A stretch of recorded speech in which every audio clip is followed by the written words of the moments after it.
मोदी जी पुकार पुकार कर एक ही तरह की बातें बार बार करते हैं। उनसे भी ज्यादा बेशरम हम लोग हैं कि उनकी बातें सुनते ही जाते हैं, बोर बिल्कुल नहीं होते।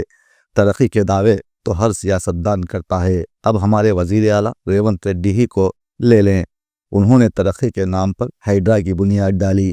ये हाइड्रा ही है जो हमें आजकल रोजाना ही मैसेज भेजता है कि आप गैर ज़रूरी अपने घर से बाहर ना निकलें, आपके इलाके में तूफानी बारिश का अंदेशा है, इसलिए आप खुद को घर तक महदूद कर लें।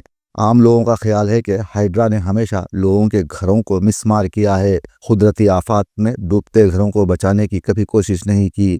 ताहम तरक्याती दावों के दरमियान एक ऐसा वीडियो मंजर आम पर आया है जो तरक्याती नारों की खलई खोलने के लिए काफ़ी है। ये वाक़या है ज़िले मंचरियाल के कासीपेट मंडल का, जहां बेरोजगारी अवाम के दरवाजे पर महू रक्स है।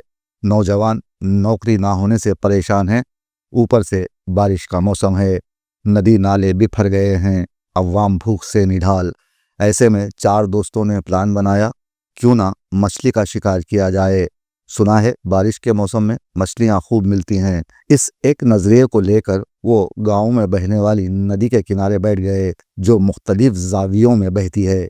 1 घंटे की कोशिश के बाद भी चारों एक भी मछली पकड़ने में नाकाम हुए तो उन्होंने अपनी गल वाली छड़ियां उठाईं और आराम से बहती नदी पार करते हुए दूसरे किनारे पहुंच गए और शिकार में मसरूफ रहे। इस दौरान बारिश हुई तो नदी लबरेज हो गई और वो नदी पार करने से कासिर हो गए। नदी इस तेजी से बह रही थी कि अगर गलती से कोई उसमें उतर जाए तो बह जाने का खदशा था। ये चारों परेशान हो गए और मदद के लिए आवाज लगाने लगे। करीब से गुजरने वालों ने जब उनकी आवाज सुनी तो मदद के लिए नदी के पास आ गए और रस्सी का बंदोबस्त करते हुए फंसे हुए नौजवानों को बाहर निकाला। यहाँ हमें महसूस होता है कि भूख इंसान को कभी कभी खतरे में डाल देती है और अक्सर गरीब अफराद ही खतरों का सामना करते हैं, जबकि सियासतदान हमेशा गरीबों का शिकार करते रहते हैं। तो ऐसे में आम आदमी कहने लग जाते हैं कि इनखिलाब आया तो है लेकिन ये कैसा इनखिलाब, इनखिलाब आया तो है लेकिन ये कैसा इनखिलाब, चींटियों को मारने वाले शिकारी हो गए।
మీరు డయాబెటిక్ అయి ఉంటే ఒక్క fasting blood sugar, post prandial blood షుగర్తో సరిపెట్టుకోకండి. మీకు